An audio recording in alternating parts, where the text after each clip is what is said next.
Et salut à tous et à toutes, bienvenue dans cette nouvelle vidéo. C'est la première d'ailleurs. Oui, c'est la première. Donc moi je suis Super DJ. Voilà, donc moi je suis Lokai. Donc on est débutant, on vient de débuter sur YouTube. Donc maintenant on s'est dit qu'est-ce qu'on pourrait choisir comme premier thème. Comme premier thème pour arriver sur YouTube. Nous ce qu'on s'est dit c'est qu'il fait assez de tac. Et en même temps vu qu'on est en études, on s'est dit pourquoi pas faire des vidéos tout simplement sur des cours. Tout simplement. Parce qu'il y en a certains, comme nous, on a certaines difficultés dans certaines matières. Et inversement, vous aussi, je pense que vous avez des difficultés dans certaines matières, et si vous regardez par exemple l'introduction à l'électronique, c'est que je pense que vous avez des difficultés sur l'électronique. Voilà, si vous êtes vraiment débutant dans la matière, eh bien c'est l'idéal. Du coup, vous allez voir des vidéos qui vont vous expliquer le fonctionnement global, de façon générale, ce qui va être le cas de la vidéo. Et puis on va continuer au fur et à mesure du temps, eh bien, à faire des vidéos plus techniques sur des choses que l'on maîtrise et que on espère vous maîtriserez par la suite. Donc, ce premier cours du coup est dédié à l'introduction à l'électronique. Donc, alors c'est un cours de niveau lycée et pour le reste c'est première année de BTS, IUT, alors GE2I ou d'autres, hein, et première année de licence également. Voilà. Donc voilà, donc on va vous présenter tout ça, et donc on espère d'ailleurs que le contenu vous sera particulièrement intéressant. Donc, on va partir sur l'origine de l'électronique. Qu'est-ce que c'est et d'où ça vient l'électronique? Forcément, puisqu'il faut commencer par forcément l'introduction de niveau historique. Alors donc, principalement l'électronique, ça a apparu donc par Pierre Ambrose Fleming, premier grand électronicien on va dire anglais, donc qui a quand même bien vécu, hein, fin 19e jusqu'à la Seconde Guerre mondiale. Ce personnage donc il a créé ce que l'on appelle un tube à diode, donc c'est une sorte d'ampoule, c'est une sorte de prototype des premières ampoules qui ont été créées. Donc alors cette ampoule elle est composée donc de plusieurs parties. Un filament pour la cathode, que c'est la partie polarisée moins, et on a une plaque anode qui est qui est polarisée plus. On a également un générateur qui permet de faire circuler le courant et la tension dans le circuit. On peut observer que le passage d'un courant dont l'intensité dépend de la température, on observe effectivement le passage d'un courant dont l'intensité dépend de la température et de la distance entre les filaments et la plaque. Voilà, donc au niveau microscopique, on pourrait dire que c'est vraiment l'échange d'électrons, parce que c'est des courants, d'électrons qui va faire que vraiment on va mesurer cet écart grâce à un galvanomètre. Alors le galvanomètre, pour préciser, c'est un appareil, une sorte d'ampèremètre, hein, du coup, pour ceux qui connaissent, qui permet de mesurer des faibles courants, donc de valeur du milliampère ou du microampère. Donc je vais revenir sur une chose que Lokai a signalé. Donc du coup, comme il l'expliquait, c'est un échange d'électrons. On va expliquer un peu plus tard, parce que là, c'est vraiment les fondamentaux. On va expliquer plus tard le principe physique, concrètement, comment le phénomène se produira. Voilà, au niveau de différents composants qu'on verra qui sont très utilisés dans le domaine électronique. On va partir maintenant sur l'évolution de l'électronique avec les premiers appareils. Eh bien donc, on peut prendre l'exemple de la télévision qui a été créée dans les années 1920, donc par les laboratoires Bell, donc fameux physiciens. Cette télé, comme vous pouvez voir, est assez imposante au niveau dimension, hein. Actuellement, elle pourrait représenter un meuble que vous pourriez avoir chez vous. Et on peut voir que l'évolution, elle est assez fulgurante entre 1920 et 2020. On a vraiment une grosse différence dans toutes les caractéristiques de la télévision. Alors déjà, il faut savoir que la télévision, c'est quelque chose qui a été compliqué à réaliser. Elle a été créée grâce un petit peu à la radio, car la radio a permis le transport de signal, d'images et de sons sur de longues distances, ce qui a permis de créer la télévision. Voilà. Et de toute façon, tout le monde, je pense, le sait. Avant, là, par exemple, la télé ne fonctionnait qu'en noir et blanc, par exemple. Et on a eu un gros changement lorsque la télé, par exemple, a commencé à fonctionner avec les couleurs. Et surtout sur la qualité d'image d'ailleurs aussi. Parce que on tournait pas en 4K avant. Et encore moins en 8K. Donc c'est juste une histoire de résolution. Et la technologie qui était utilisée avant, c'était des tubes cathodiques. C'est quelque chose qui était révolutionnaire à l'époque, mais maintenant ça a été complètement abandonné. Et maintenant on fonctionne avec des écrans plats, fonctionnant avec des LED. Et maintenant on varie même plus sur du OLED, qui est une technologie globalement en gros qui est meilleure pour le confort visuel, pour pas agresser en fait les yeux, parce que les LED sont très agressives. On expliquera pourquoi les LED sont agressives plus tard. Voilà, donc on va également poursuivre avec les tout premiers radars qui ont été conçus du coup pendant la fin de Seconde Guerre mondiale. Alors techniquement, ils ont été mis au point en 1943, mais ils ont été expérimentés en 1945 par l'armée allemande qui donc attachait des radars qui fonctionnaient avec les tout premiers systèmes RFID qu'on développera plus tard dans une prochaine vidéo. Ils accrochaient là donc à l'avant ou à l'arrière de l'avion, ça dépendait de leur situation. Et cet appareil du coup permettait de détecter la vitesse et la position d'un avion ennemi pour pouvoir agir en conséquence par la suite. Voilà. Alors on va partir maintenant sur la description de 3 composants principaux en électronique. Alors on va commencer par définir déjà qu'est-ce qu'un dipôle et quel dipôle utilise-t-on dans un circuit. Donc, pour commencer, on a la résistance. La résistance, c'est un élément passif.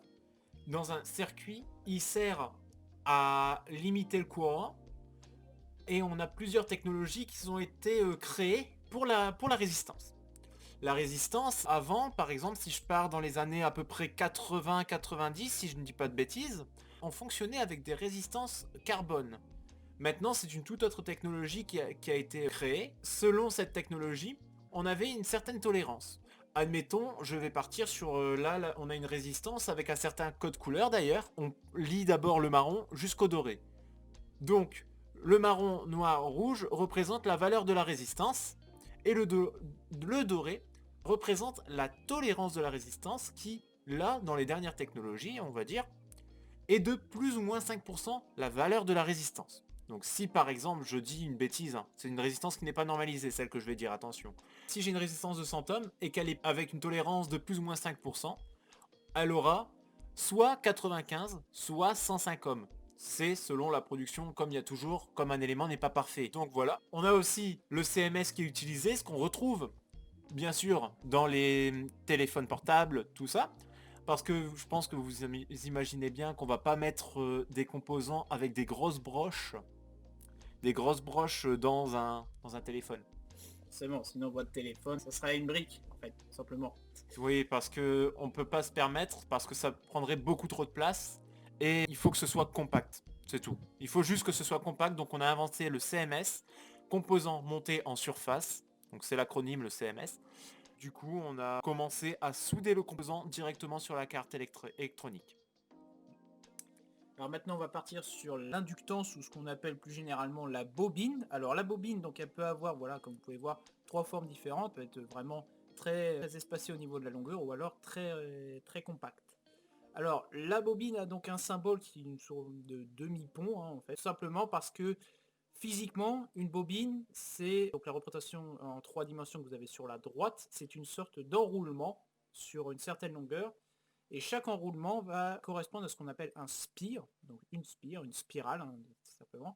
Et donc à chaque fois que l'électronicien utilise une bobine, et bien simplement il va définir un nombre de spires. Alors pour vous donner une ordre de grandeur, pour un transformateur que vous avez chez vous ou alors dans un local de réseau électrique, vous allez avoir environ entre 2000 et 5000 spires.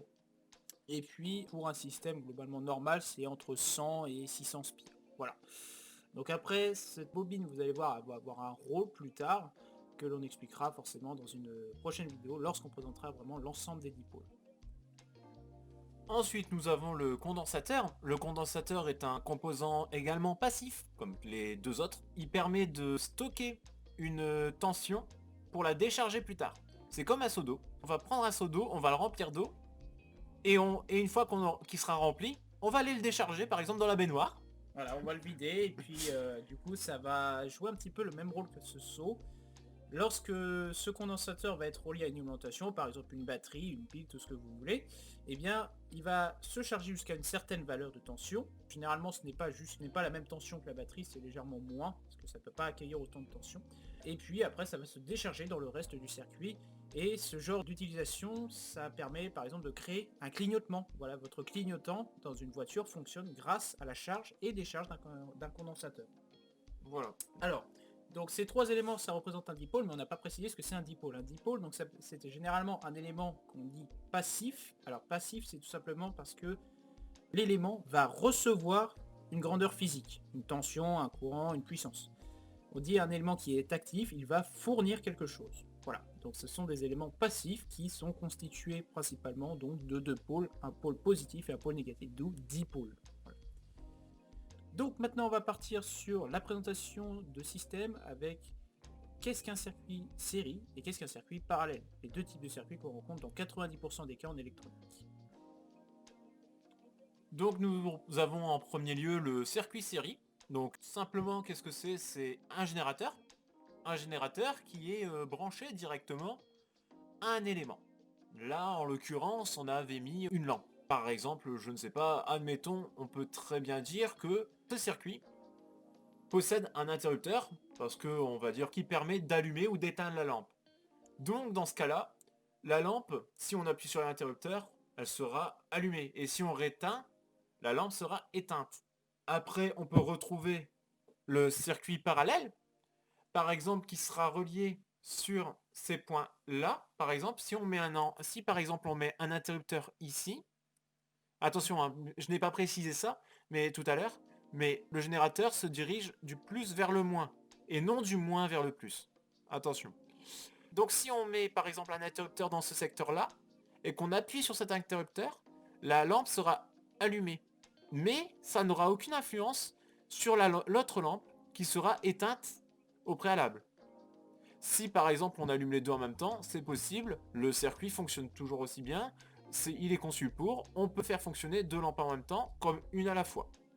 Donc voilà, concrètement un circuit parallèle, ça représente, je vais parler légèrement technique, on a une tension et un courant dans un circuit. Le courant, il va circuler tout le long de la première branche, puis après il va se split, il va se séparer en deux parties. Donc on aura par exemple I, on aura I1 et I2. On expliquera plus tard ce que c'est un courant, l'intérêt du courant. Alors comme a dit SuperDJ, du coup nous allons avoir, donc pour bien différencier, cet embranchement là, ça correspond, donc c'est ce qu'on appelle un nœud. Pour simplifier la chose, on pourrait appeler tout simplement ça une intersection, comme ce que vous avez sur la route, etc. C'est vraiment, voilà, j'arrive ici, j'ai un embranchement ici, et donc le courant, c'est comme si c'était une voiture, c'est soit, c'est comme si vous avez une voiture, et votre voiture va se diviser en deux, donc en une partie pour la première lampe, et une partie pour la seconde lampe. Donc faites attention, si voilà, on vous pose la question qu'est-ce qu'un circuit série, qu'est-ce qu'un circuit parallèle, bien voici la principale différence. Dans un circuit parallèle, on a des nœuds. Si vous n'avez pas de nœuds, c'est un circuit série, tout simplement. Alors on va passer maintenant aux avantages et aux inconvénients de l'électronique, en général, bien évidemment. Donc, je vais faire les avantages et SuperDJ du coup finira avec les inconvénients.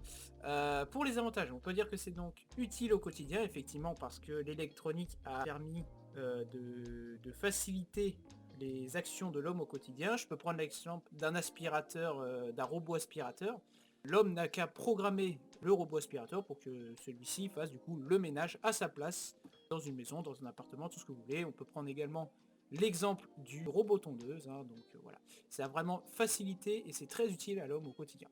Ça a permis de développer la société dans des bons aspects, dans des mauvais aspects, les mauvais aspects notamment avec la guerre, parce que les premières technologies au niveau électronique, ça a été les viseurs un petit peu dans l'aspect militaire avec les chars, etc.